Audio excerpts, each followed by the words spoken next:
Our next topic is quality of sound. By the quality of sound, we mean whether it is rich or flat.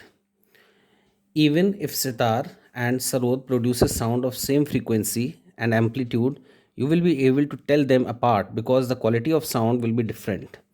So, with the help of the quality, we can differentiate between the two sounds having the same pitch and the same frequency. Actually, when a body vibrates, it never produces sound of just a single frequency. When you play a particular note or a guitar, for example, the instrument does not produce one note of a particular frequency. Say the basic note or the basic sound produced by the guitar is of frequency F. It will also produce sounds of frequencies which are multiples of F, that is 2F, 3F, and so on. The basic sound F which is produced is of the loudest note and is called as the fundamental sound. The other sounds mixed with it are softer and of varying loudness. These are called as harmonics. In simple words, students, we can say that quality means richness, or simply we can say how rich is the sound, means how pleasant is the sound. If there are complete uh, harmonics are there, then the sound will be of high richness or high quality.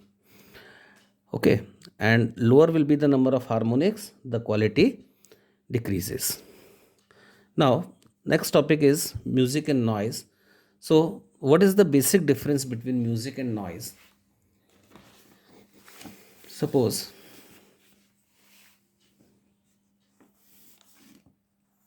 this is the median line and these are the regular vibrations.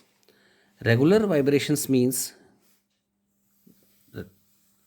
these are the regular and rhythmic vibrations. It represents music.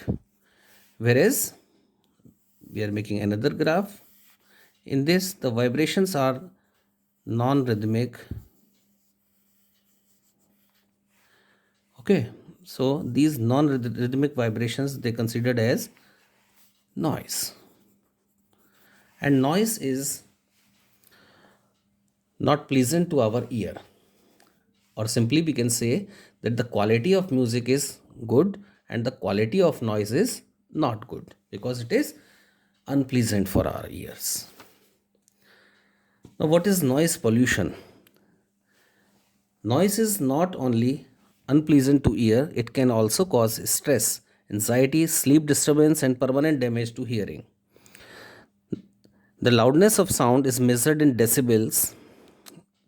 Very loud noise, 150 to 150 decibel, like that produced when a jet plane takes off, can bust the eardrum. A noise level of 120 to 140 decibel, not uncommon in a rock concert, can hurt the ear. Even a noise level of 80 to 90 decibel, as in factories and busy streets, can damage the hearing if one is exposed to it for long hours. Okay, so noise pollution means the contamination of the atmosphere with the noise of having at least more than 80 decibels. Means the noise of level 80 decibel or more is mixed with the atmosphere to cause noise pollution. Now, how can we overcome this noise pollution? The very first point is the industries should be located away from the residential area to make the residential area noise free. Vehicular horns means the horns on the vehicles should be used only when necessary. And one thing I would like to add that there are pressure horns fitted in the big sized automobiles such as trucks and buses, and they are also called as highway horn. The drivers of such automobiles should blow the highway horn only on the highways, not in the cities. Next is machines should be maintained in a good condition to reduce the industrial noise. People working in noisy industries can protect themselves by using ear muffs or they can simply use cotton plugs.